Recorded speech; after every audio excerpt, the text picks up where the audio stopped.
So we just came out with a new episode of the podcast, Other Record Labels, with Sub Pop, and that was a huge get for me because, I mean, it's Sub Pop. It's like Nirvana's first label, Fleet Foxes, Father John Misty, The Shins, Postal Service. I got a chance to interview a few months ago Carly Starr, who's the marketing director.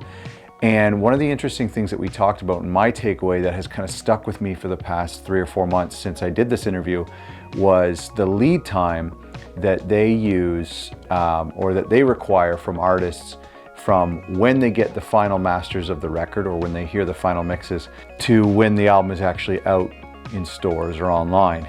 And for her, it was 22 weeks. That's their lead time that they need in order to start working on a music video, in order to get the record to press and to plan the marketing and the rollout, not just for marketing promotion, but also for vinyl pressing, because there's an enormous lineup at the plants and an enormous pre-press design and production process that happens leading up to the release. So I think that's probably one of the bigger reasons why they have 22 weeks. But I thought that was a good number. For me, it kind of inspired me to come up with my own timeline for releases. I know that there's a lot of blogs and a lot of people who support releases who like to have a comfortable lead time.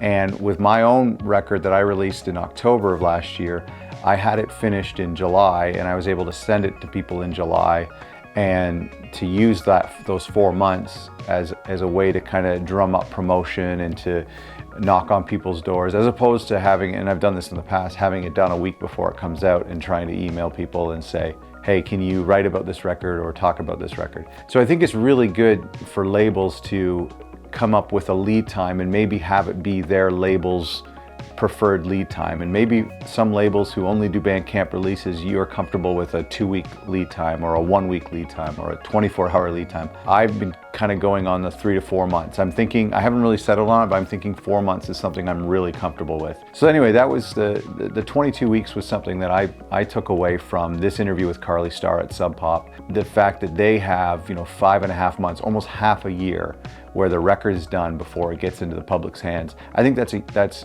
incredible. It's something that I want to adopt for my label, and I have started doing, and I encourage you to do as well, because I think it really allows you to be more organized and to be more intentional with the releases.